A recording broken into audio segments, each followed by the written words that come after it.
Hello guys, HTML and CSS beginner tutorial സീരീസിലെ 20ാമത്തെ വീഡിയോയിലേക്ക് ഏവർക്കും സ്വാഗതം. ബിഗിനേഴ്സിന് വെബ് ഡിസൈൻ പഠിക്കുന്നത് വളരെ എളുപ്പമാക്കാൻ വേണ്ടി ഞാൻ തുടങ്ങിയ ഒരു സീരീസിലെ 20ാമത്തെ വീഡിയോ ആണിത്. അപ്പോൾ ഓൾറെഡി ചെയ്ത 19 വീഡിയോസ് ഈ ചാനലിലുണ്ട്. കണ്ടിട്ടില്ലെങ്കിൽ തീർച്ചയായും കാണുക, വളരെ യൂസ്ഫുൾ ആയിരിക്കും. ഓൾറെഡി നിങ്ങൾ എൻ്റെ വീഡിയോസ് കണ്ട ആളാണെങ്കിൽ നിങ്ങൾക്ക് തോന്നുന്നുണ്ടോ ഞാനെന്താ പതിവില്ലാതെ ക്യാമറയ്ക്ക് മുമ്പിൽ എന്ന്?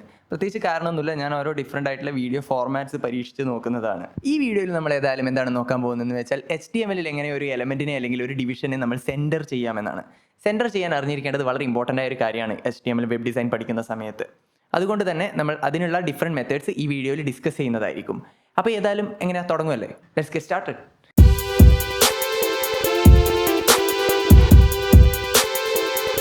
അപ്പോൾ എന്താണ് സെൻറ്റർ ചെയ്യുക എന്നതുകൊണ്ട് നമ്മൾ ഉദ്ദേശിച്ചത് എന്ന് നോക്കാം. ഇത് ഡെമോൺസ്ട്രേറ്റ് ചെയ്യാൻ വേണ്ടി ഞാനിവിടെ HTML വളരെ കുറച്ച് കാര്യങ്ങൾ സെറ്റ് ചെയ്ത് വെച്ചിട്ടുണ്ട്. ഒരു ഹെഡിങ്, ഒരു സബ് ഹെഡിങ്, പിന്നെ ഒരു വലിയ പാരഗ്രാഫും ഇവിടെ ആഡ് ചെയ്ത് വെച്ചിട്ടുണ്ട്. ഇതൊക്കെ ബോഡി ടാഗിൻ്റെ അകത്താണ് ഉള്ളത്. ഓക്കെ, ഇപ്പോൾ നിങ്ങൾ പേജ് ഒന്ന് നോക്കുക. ബൈ ഡിഫോൾട്ടായി നമ്മൾ കൊടുത്ത പാരഗ്രാഫും ഹെഡിങ്ങും ഒക്കെ വരുന്ന ഒരു ഫോർമാറ്റ് കണ്ടില്ലേ? പേജിൻ്റെ ഇടത്തെ അറ്റം മുതൽ വലത്തെ അറ്റം വരെ സ്ട്രെച്ചഡ് ആയിട്ടാണ് നമ്മുടെ പാരഗ്രാഫ് വരുന്നത്. അതിന് കാരണം എന്താണെന്ന് വെച്ചാൽ ഈ HTML കോഡ് നോക്കുക. ഇതിൽ ബോഡി ടാഗിൻ്റെ ഉള്ളിൽ നമ്മൾ ഡയറക്റ്റ് ആയിട്ടാണല്ലോ നമ്മൾ ഈ പാരഗ്രാഫും ഹെഡിങ്ങും ഒക്കെ കൊടുത്തിരിക്കുന്നത്. അതുകൊണ്ട് തന്നെ ഈ പാരഗ്രാഫിൻ്റെയും ഹെഡിങ്ങിൻ്റെയും ഒക്കെ പാരന്റ് എലമെൻ്റായി വരുന്നത് നമ്മുടെ ബോഡി ടാഗ് തന്നെയാണ്. എന്ന് വെച്ചാൽ പേജിൻ്റെ എൻറ്റയർ വിഡ്ത്ത് ആൻഡ് ഹൈറ്റ് ആണല്ലോ അതിൻ്റെ ബോഡി എന്ന് പറയുന്നത്. അതുകൊണ്ട് തന്നെ ആ പാരന്റ് ടാഗിൻ്റെ entire width and space use ചെയ്യുന്നുണ്ട് നമ്മുടെ പാരഗ്രാഫും ഹെഡിങ്ങുകളും. എന്നാൽ ഇത് ഇങ്ങനെ കാണുമ്പോൾ എന്തോ ഒരു ഫീൽ ഇല്ലേ? പേജ് കണ്ടന്റ് പേജിൻ്റെ മിഡിലായിട്ടാണ് വരുന്നതെങ്കിൽ ഇത് കാണാൻ കുറച്ചുകൂടി നന്നായിരുന്നു എന്ന് തോന്നുന്നില്ലേ? അതായത് നിങ്ങൾ ഇപ്പോൾ സ്ക്രീനിൽ കാണുന്നത് പോലെ. ഇതെങ്ങനെ ഇംപ്ലിമെൻറ്റ് ചെയ്യാമെന്ന് നോക്കാം. ആദ്യമേ പറഞ്ഞ പോലെ തന്നെ ഇപ്പോൾ നമ്മുടെ പാരഗ്രാഫിൻ്റെയും ഹെഡിങ്ങിൻ്റെയും ഒക്കെ പാരന്റ് എന്ന് പറയുന്നത് ബോഡി ടാഗ് ആണല്ലോ. ഹെഡിങ്ങും പാരഗ്രാഫും അടങ്ങുന്ന ഈ ടെക്സ്റ്റ് കണ്ടന്റിനെ തൽക്കാലം നമ്മൾക്ക് കണ്ടന്റ് എന്ന് ചുരുക്കി വിളിക്കാം. കണ്ടന്റിനെ സെൻറ്റർ ചെയ്യാൻ വേണ്ടി അതിനെ ഒരു ഡിവിഷന്റെ ഉള്ളിലാക്കി റാപ്പ് ചെയ്യണം. അപ്പോൾ ഈ ഹെഡിങ് 1ന്റെ മുകളിൽ വന്ന് നമ്മൾക്കൊരു ഡിവ് ടാഗ് ഓപ്പൺ ചെയ്യാം.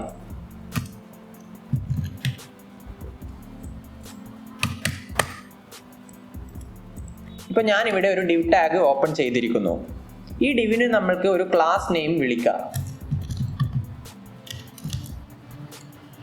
ഇതിനെ പൊതുവെ വെബ് ഡിസൈനേഴ്സ് ഒക്കെ വിളിക്കുന്നത് കണ്ടെയ്നർ എന്നോ റാപ്പർ എന്നോ ആണ്.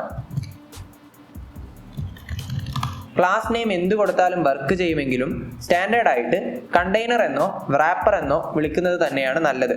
നമ്മൾക്കിതിനെ കണ്ടെയ്നർ എന്ന് വിളിക്കാം. ഞാൻ പേജ് ബോഡി ബാക്ക്ഗ്രൗണ്ട് കളർ ഒരു ലൈറ്റ് റെഡ് ആക്കിയിട്ടുണ്ട് എന്നുള്ളത് ശ്രദ്ധിക്കുക. ഇതിൽ താഴെ വന്നിട്ട് കണ്ടെയ്നർ എന്ന ക്ലാസ്സിനെ നമ്മൾക്ക് സ്റ്റൈൽ ചെയ്യാം. ഡോട്ട് കണ്ടെയ്നർ എന്നിട്ട ശേഷം ഇതിന് നമ്മൾക്ക് ഒരു ബാക്ക്ഗ്രൗണ്ട് കളർ വൈറ്റ് കൊടുത്തു നോക്കാം. സേവ് ചെയ്യാൻ മറക്കരുത്. ഇപ്പോൾ നോക്കൂ, നമ്മുടെ കണ്ടന്റിനെ മൊത്തത്തിൽ നമ്മൾക്ക് വൈറ്റ് ബാക്ക്ഗ്രൗണ്ടായി കാണാൻ പറ്റുന്നുണ്ടല്ലോ. ഇനി നമുക്ക് CSS യൂസ് ചെയ്ത് ഇതിനെ എങ്ങനെ സെൻറ്റർ ചെയ്യാമെന്ന് നോക്കാം. ഒരു കാര്യം ചെയ്യാം, ഈ കണ്ടെയ്നറിന് നമ്മൾക്ക് ഒരു വിഡ്ത്ത് കൊടുത്തു നോക്കാം. ഞാനിവിടെ വിഡ്ത്ത് 600 പിക്സൽ എന്ന് കൊടുക്കുന്നു. ഇപ്പോൾ നോക്കൂ, ഈ പേജിൽ നമ്മൾക്ക് ഒരു 600 പിക്സൽ വിഡ്ത്ത് ഉള്ള ഒരു ബോക്സ് ഉണ്ട്. ഈ വിഡ്ത്ത് എന്ന് പറയുന്നത് ഒരു ഫിക്സഡ് വാല്യൂ ആയതുകൊണ്ട് തന്നെ ഞാൻ ഈ വിൻഡോ വലുതാക്കിയാലും ചെറുതാക്കിയാലും ആ ബോക്സിൻ്റെ സൈസ് 600 പിക്സൽ തന്നെ ആയിരിക്കും. മാത്രമല്ല അത് പേജിൻ്റെ ലെഫ്റ്റ് ടോപ്പ് സൈഡിലായിട്ടാണ് അലൈൻ ചെയ്തിരിക്കുന്നത്. ഇനിയാണ് നമ്മുടെ പ്രധാനപ്പെട്ട സ്റ്റെപ്പ് വരുന്നത്. അതെ, ഇതിനെ നമ്മൾക്ക് സെൻറ്റർ ചെയ്യണം. അതിനുവേണ്ടി യൂസ് ചെയ്യാൻ പറ്റുന്ന ഏറ്റവും സിമ്പിളായ മെത്തേഡ് മാർജിൻ ലെഫ്റ്റും മാർജിൻ റൈറ്റും ഓട്ടോ ആയി സെറ്റ് ചെയ്യുക എന്നതാണ്. ഞാനിവിടെ കണ്ടെയ്നറിൻ്റെ സ്റ്റൈലിൽ വന്ന് മാർജിൻ ലെഫ്റ്റ് ഓട്ടോ എന്നും മാർജിൻ റൈറ്റ് ഓട്ടോ എന്നും സെറ്റ് ചെയ്യുന്നു. ഇപ്പോൾ നോക്കൂ, ആ കണ്ടെയ്നർ പേജിൻ്റെ സെൻറ്ററിൽ എത്തിയത് കണ്ടില്ലേ? ഇതാണ് ഒരു ഡിവിഷൻ ഹൊറിസോണ്ടലായി സെൻറ്റർ ചെയ്യാൻ വേണ്ടിയുള്ള ഏറ്റവും ഈസിയസ്റ്റ് മെത്തേഡ് എന്ന് പറയാം. കണ്ടില്ലേ? ഇപ്പോൾ ആ ഡിവിഷൻ അല്ലെങ്കിൽ ആ എലമെന്റ് എന്ന് പറയുന്നത് സെൻറ്റേർഡ് ആയിട്ടാണ് ഉള്ളത്. ഹൊറിസോണ്ടലായി ഡിവിഷനെ സെൻറ്റർ ചെയ്യാൻ വേണ്ടിയിട്ടുള്ള ഏറ്റവും എളുപ്പത്തിലുള്ള മെത്തേഡ് എന്ന് പറയുന്നത് ഇതാണ്. മാർജിൻ ലെഫ്റ്റും മാർജിൻ റൈറ്റും ഓട്ടോ എന്ന് സെറ്റ് ചെയ്യുക. ഈ രണ്ട് പ്രോപ്പർട്ടീസ് എന്താണ് ചെയ്യുന്നത് എന്ന് വെച്ചാൽ ഡിവിൻ്റെ ഇടതുവശത്തെ മാർജിനും വലതുവശത്തെ മാർജിനും എക്സാക്ട്ലി സെയിം വാല്യൂ ആണെന്ന് ഉറപ്പുവരുത്തുകയാണ് ചെയ്യുന്നത്. അതുകൊണ്ട് തന്നെ ഈ വിൻഡോ ഞാൻ വലുതാക്കിയാലും ചെറുതാക്കിയാലും ഈ ഡിവ് ഓൾവേസ് പേജിൻ്റെ നടുക്ക് തന്നെ ആയിരിക്കും. മാത്രമല്ല കണ്ടന്റ് സൈസ് നമ്മൾ സെറ്റ് ചെയ്ത 600 പിക്സൽ എന്ന വിഡ്ത്തും ഉള്ളത് കൊണ്ട് പേജ് കാണുമ്പോൾ ഒരു സ്റ്റാൻഡേർഡ് ഫോർമാറ്റ് പോലെ ആയില്ലേ കാണുമ്പോൾ. ഇനി ഈ പ്രോപ്പർട്ടീസ് എപ്പോഴും ഇങ്ങനെ 2 പ്രോപ്പർട്ടീസ് ആയിട്ട് തന്നെ കൊടുക്കണം എന്നില്ല. പകരം മാർജിൻ എന്ന ഷോർട്ട് ഹാൻഡ് പ്രോപ്പർട്ടി ഉപയോഗിച്ച് നമ്മൾക്കിത് ഒറ്റ റൂളായി എഴുതാൻ പറ്റും. Margin left auto, margin right auto എന്ന 2 ലൈൻ ഒഴിവാക്കി പകരം ഇവിടെ മാർജിൻ 0 സ്പേസ് ഓട്ടോ എന്ന് കൊടുക്കാം. ഇങ്ങനെ കൊടുത്താലും സെയിം റിസൾട്ട് തന്നെയാണ് കിട്ടുന്നതെന്ന് കാണാം. ഇതിലെ 0 എന്ന് പറയുന്നത് മുകളിലെയും താഴത്തെയും മാർജിനെ സൂചിപ്പിക്കുന്നു.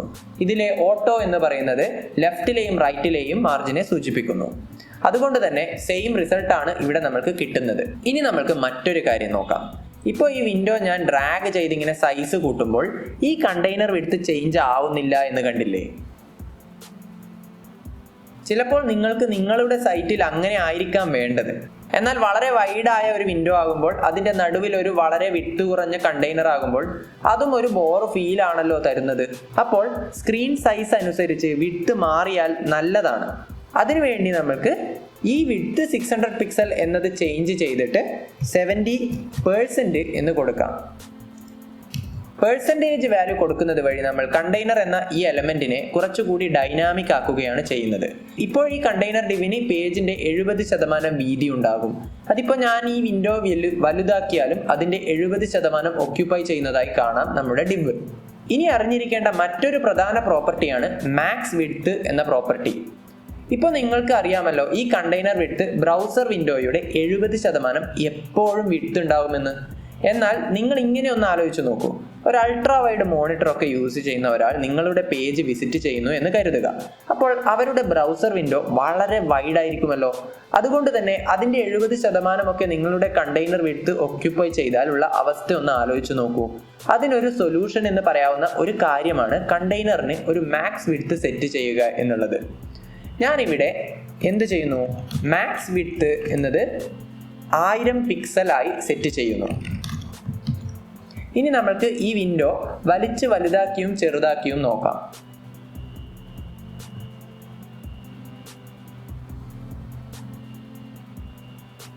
ഇപ്പൊ നോക്കൂ, 1000 പിക്സൽ വിഡ്ത്ത് ആവുന്നത് വരെ നമ്മുടെ കണ്ടെയ്നർ പേജിന്റെ 70% വിഡ്ത്ത് മെയിൻറ്റെയിൻ ചെയ്യുന്നു. എന്നാൽ വിൻഡോ സൈസ് ഒരു പരിധി കഴിയുമ്പോൾ കണ്ടെയ്നർ വിഡ്ത്ത് 1000 പിക്സലായി തന്നെ നിൽക്കുന്നു. ഇതാണ് ഇതിന്റെ ഗുണം എന്ന് പറയുന്നത്. ഓക്കെ, അപ്പോൾ ഈ വീഡിയോ തൽക്കാലം ഇവിടെ വെച്ച് നിർത്താം. എന്തെങ്കിലും സംശയങ്ങളുണ്ടെങ്കിൽ കമൻറ്റ് ചെയ്യാൻ മറക്കണ്ട. വീഡിയോ ഇഷ്ടപ്പെട്ടാൽ ലൈക്ക് ചെയ്യുക. കൂടുതൽ വീഡിയോകൾക്കായി സബ്സ്ക്രൈബ് ചെയ്യുക. എക്സൈറ്റിംഗ് ആയ കൂടുതൽ വീഡിയോകളുമായി വീണ്ടും കാണുന്നതുവരേക്കും this is me Nived Kannada signing of.